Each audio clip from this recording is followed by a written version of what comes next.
అనంతపురం జిల్లా గుత్తిలో రహదారులపై పశువుల సంచారం ప్రజల ప్రాణాలకు ముప్పుగా మారింది. గుత్తి ప్రధాన రహదారులపై పశువులు విచ్చలవిడిగా సంచరిస్తున్నాయి. గోమాతల సంచారాన్ని ఎవరు అడ్డుకోరని పశువుల యజమానులు వాటిని యథేచ్ఛగా రోడ్లపై వదులుతున్నారు. ఇప్పటికే అనేక మంది ద్విచక్ర వాహనదారులు పశువులతో ప్రమాదాలకు గురై ఆసుపత్రి పాలైన సంఘటనలు అనేక ఉన్నాయి.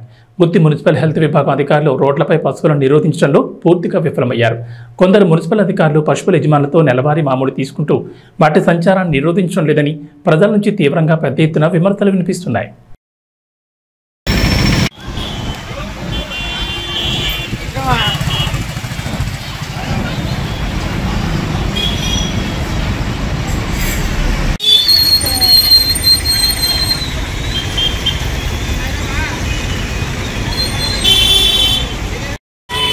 గుత్తిలో ముఖ్యంగా రహదారులపైన పశువులు, ఆవులు ఇవన్నీ సంచరిస్తూ టూ వీలర్లో వెళ్ళే వాళ్ళకి కానీ నడుచుకుంటూ వెళ్ళే వాళ్ళకి కానీ చాలా ప్రమాదాలకు గురి కావాల్సి వస్తూ ఉంది. ముఖ్యంగా స్కూళ్ళకి వెళ్ళే పిల్లలు ప్లస్ మామూలుగానే గుత్తిలో ట్రాఫిక్ చాలా ఎక్కువ. దీన్ని దృష్టిలో ఉంచుకొని ఆవుల్ని వీటిని అన్నింటినీ యజమానులకు కానీ లేదా గోశాలకు కానీ తరలించాలని మున్సిపల్ అధికారులను కోరుకుంటున్నాను.